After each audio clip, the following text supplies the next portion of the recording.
이번에 그 리뷰할 다큐는 2007년도에 BBC에서 제작된 아톰이라는 다큐입니다.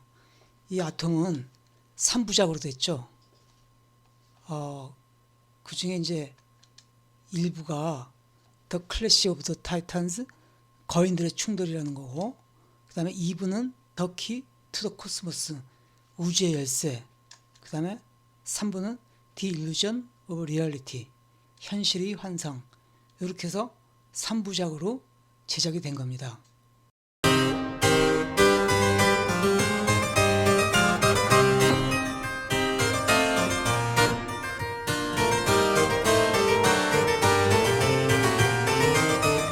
(19세기에) 증기기관이 발달하면서 증기의 운동을 계산하기 위해 원자가 실제 존재하는지가 주요 이슈가 됐다는 거예요.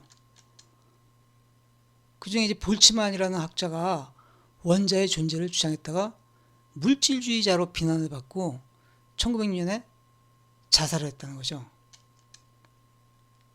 근데 볼츠만이 죽기 1년 전에 1905년 아인슈타인이 논문 5편을 발표합니다. 1905년을 기적의 해라 그러죠. 그 중에 두 번째 논문 브라운 운동의 이론적 원리를 발표했는데, 이 브라운 운동은 브라운이라는 사람이 1827년에 발표했지만 주목받지 못했다는 거죠. 이 브라운 운동이라는 게 꽃가루가 물 위에서 요동치는 것이 원자의 충돌 현상이라고 한다는 거죠. 이걸 이제 아인슈타인이 수학으로 이걸 증명을 한 거죠. 그래서 원자가 있다, 이런 식으로 이제 다시 분위기가 바뀐 거죠. 볼츠만이 근데 이 사실을 모르고선 1906년에 자살을 했던 모양이에요. With atoms anyway. For nearly 80 years, Brown's discovery remained a little-known scientific anomaly. Then, Einstein changed everything. His argument was simple. The pollen will only jiggle if they were being jostled by something else. So Einstein said that the water must be made of tiny atom-like particles, which themselves are jiggling and are continually buffeting the pollen. If there were no atoms, then the pollen would stay still. 1911년과 1916년 그 5년 동안 맨체스터에서 러더포드와 보어가 같이 연구를 하게 된 거죠. 근데 러더포드는 실험주의자였고 보어는 수식 신봉자였다는 얘기죠. 그 다음에 렌트겐이 엑스레이를 발견하고, 파리에서는 우라늄에서 에너지가 발생하는 것을 발견하고, 그 다음에 방사선이 발견이 된 거죠. 라듐의 알파 입자는 금박질을 그냥 투과함. 하지만 일부는 핵에 부딪혀 튕겨나옴. 이게 핵에 부딪혀 튕겨나오는 게 8,000분의 1의 확률로 튕겨나왔다는 얘기죠. 그 원자 안에 아원자 세계가 있다는 것을 알게 된 거죠. 그리고 원자의 모습을 태양계에 비유하고 대부분은 빈 공간으로 묘사를 했다는 거죠. Batteries, coils, magnets and radioactive rocks. But he was also blessed with a profound intuition. In contrast, Bohr was the ultimate theoretician. To him, science was about deep thought and abstract mathematics. Pen and paper, chalk and blackboard were his tools. Logic was his path to truth. Although their approaches to their work couldn't have been any more different, they had One afternoon in 1909, Geiger burst into Rutherford's office with some astonishing news. Rutherford realised that the bouncing alpha particle revealed an atom that was totally unexpected. Rutherford calculated that the nucleus was 10,000 times smaller than the atom itself. That's why only 1 in 8,000 alpha particles bounce back. They're the ones that hit the tiny nucleus by chance. The rest whiz by without hitting anything.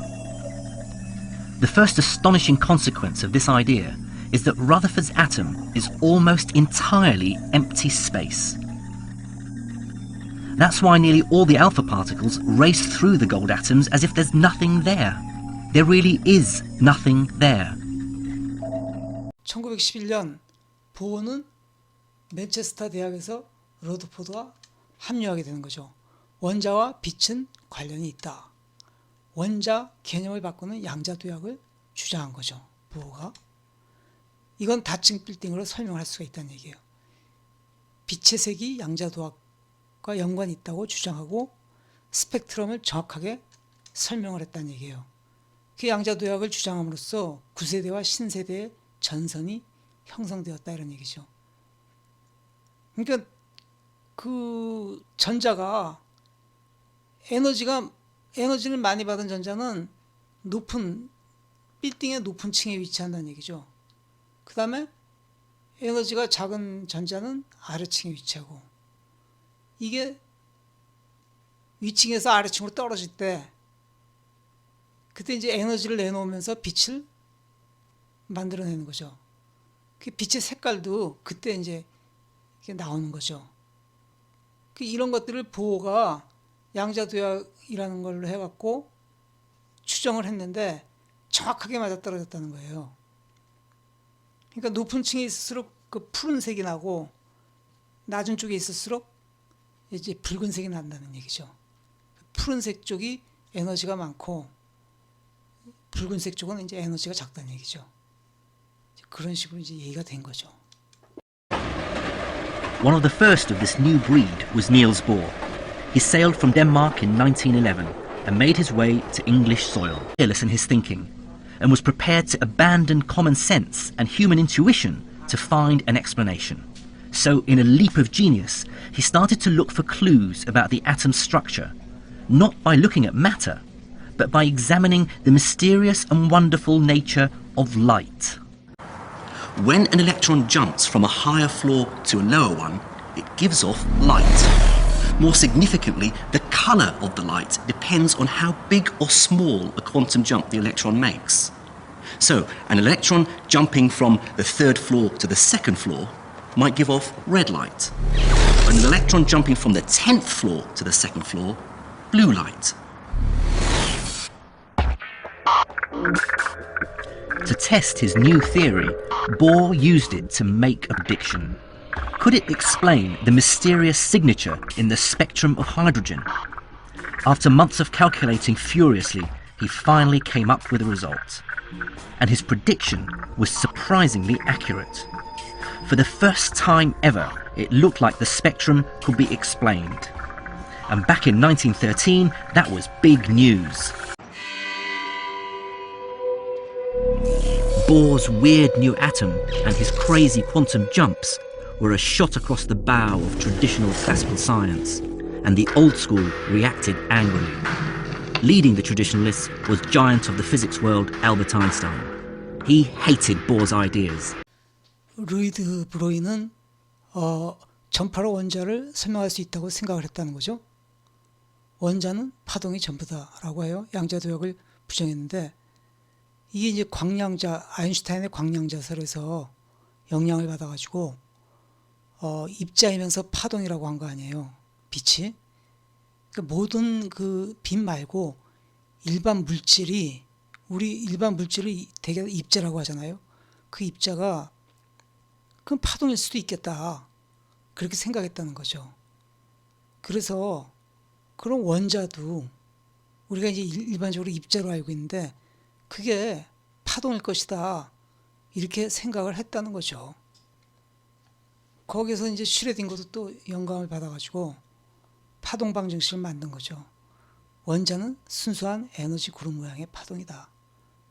근데 이렇게 해가지고는 양자도약을 설명할 수 없었다는 얘기죠. A kind of radio wave pushing the electron around the atom. He called it a pilot wave. This pilot wave would also hold the electron tightly in its orbit, stopping the atom from collapsing. There were no strange instant quantum jumps, just intuitive, common sense, familiar waves. 그래가지고 양자역학이 탄생을 하게 됩니다. 파울리가 양자도약을 양자역학 이론으로 발전시켰습니다.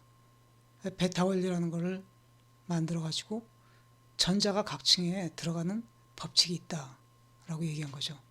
양자도약을 빌딩으로 표현할 수 있다 그랬는데 그 정자가 각 층에 전자가 들어가는 겁니다. 그런 법칙이 있는데 그것이 베타 원리라는 거죠. 이걸로 이제 물질의 다양성을 설명할 수 있었다는 거죠. 전자가 높은 층에 있느냐 낮은 층에 있느냐에 따라서 달라진다. 뭐 이런 얘기겠죠. Bohr's reputation for radical and unconventional ideas made Copenhagen a magnet to young, ambitious physicists. They were keen to make their mark and be a part of Bohr's innovative new science, which came to be known as quantum mechanics. In 1924, in defiance of Einstein and de Broglie's traditional explanation of the atom, the radicals revealed a new theory based on 하이젠베르그는 그 원자의 이미지를 버리고 수식으로만 나타내기로 작정을 했다는 얘기죠. 원자는 그릴 수가 없다는 거예요. 원자의 빠르게 위치를 나타낼 때 고스셈의 순서가 중요해진다. 행렬역학이라는 걸 만들어내요. 원자의 위치를 정확하게 계산할 수 있었다는 거죠. 원자를 시각화할 수 없는 것은 원자 자체를 알 수 없기 때문이다. 우리가. 하이젠베르그의 불확정성의 원리라는 것은 원자의 위치와 속도를 동시에 알 수는 없다. 원자는 파동이며 입자이다. 그러니까 관찰이 없을 때는 파동인데 관찰을 하면 입자가 된다는 얘기죠. 관찰 여부에 따라 성질이 바뀐다. 원자는 오로지 수학을 통해서만 이해할 수 있다. Revolutionary science was a buttoned-up, uber-competitive German called Werner Heisenberg. For the conservatives was a debonair, Byronesque Austrian called Erwin Schrödinger. A step further. He argued that the electron actually was a wave of energy, vibrating so fast it looked like a cloud around the atom, a cloud-like wave of pure energy. And what's more, he came up with a powerful new equation which completely described this wave, and so described the whole atom in Matrix mechanics uses complex arrays of numbers, rather like a spreadsheet. By manipulating these arrays, Heisenberg and his mentor, the brilliant physicist Max Born, could accurately predict atomic behavior. But for Einstein and the traditionalists, this was pure scientific heresy. An atom can't actually be a matrix of numbers. Surely we're made of atoms, not... Ordinary thought occurred to him. It struck him why an atom can't be visualized, why it can't be understood intuitively. It's not just because it's tiny, tricky and difficult. It's because it's inherently unknowable. 1927년 10월 벨기에 브뤼셀에서 술비 회의가 열립니다. 이게 이제 양자역학의 주제였다는 거죠. 코펜하겐 해석이 수용되게 된 전환점이 되었다. 원자는 그릴 수 없고 수식으로만 나타낼 수 있다. 양자역학으로 우주의 모든 것이 어떻게 만들어졌는지 설명할 수 있다. 자연은 우연과 확률에 의해 지배된다. 이게 이제 그 술베이 회의가 열린 곳인데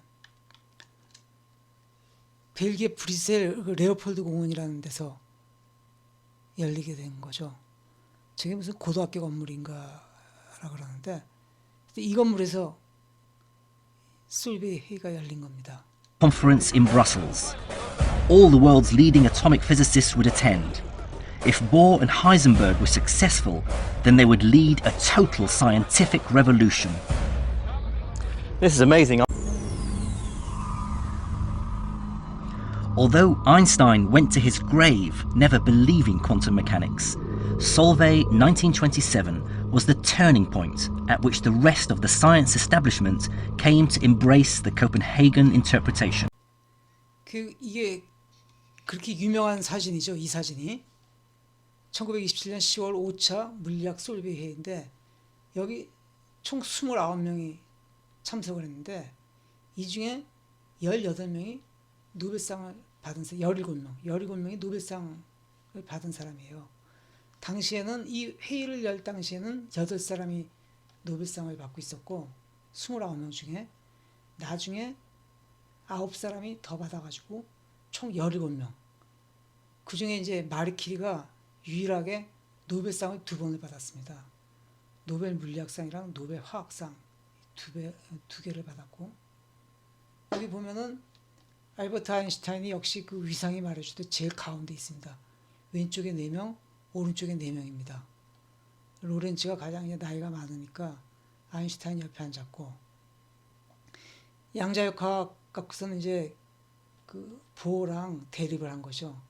이 솔베이에가 결국 보어의 승리로 끝난 걸로 되는데, 이때 이제 코펜하겐 해석이 받아들여지게 된 거죠.